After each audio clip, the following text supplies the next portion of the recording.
आता आपल्या खास क्षणांसाठी मिळतील अस्सल आणि पारंपरिक पेहराव.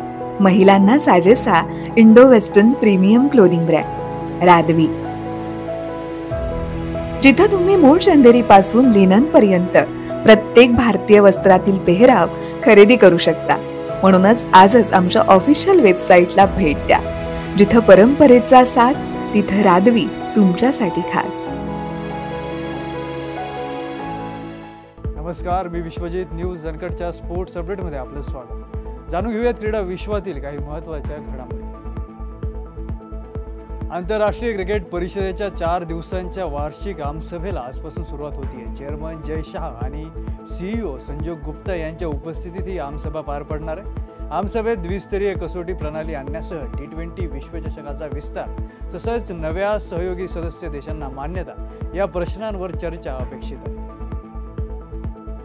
बुधवारी साऊथहॅम्प्टन येथील द एजेस बाउल स्टेडियमवर रंगलेल्या वनडे मालिकेतील पहिल्या सामन्यात भारतीय महिला संघानं धावांचा यशस्वी पाठलाग करताना यजमान इंग्लंड संघाला 4 विकेट्स राखून पराभूत केलं. या विजयासह भारतीय संघानं 3 सामन्यांच्या वनडे मालिकेत 1-0 अशी आघाडी घेतली. T20 तिरंगी मालिकेत न्यूझीलंडनं दक्षिण आफ्रिकेचा पराभव केला आहे. दक्षिण आफ्रिकेनं नाणेफेकीचा कौल जिंकून प्रथम गोलंदाजी करण्याचा निर्णय घेतला होता.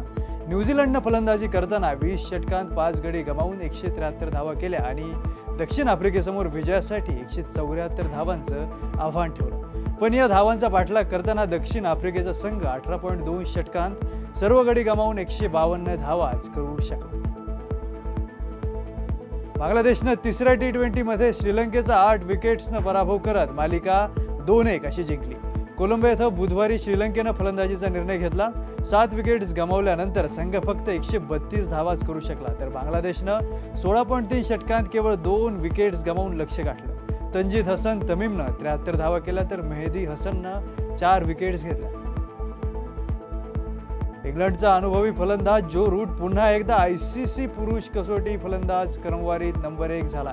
त्याने एका आठवड्यापूर्वीच त्याचा सहकारी हॅरी ब्रूककडून हे स्थान गमावलं होतं, परंतु भारताविरुद्धच्या लॉर्ड्स कसोटीत 104 आणि 40 धावांच्या खेळीच्या आधारे तो पुन्हा एकदा अव्वल स्थानावर विराजमान झाला.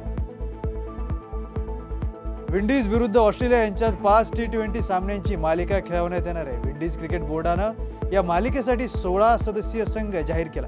या मालिकेतून विंडीजचा स्टार ऑलराऊंडर आंद्रे रसेल याचं कमबॅक झालंय. त्यामुळे चाहत्यांची उत्सुकता शिगेला पोहोचली होती. मात्र रसेलनं या मालिकेदरम्यान निवृत्त होणार असल्याचं जाहीर केलंय. त्यामुळे क्रिकेट चाहत्यांना आता मोठा धक्का बसला.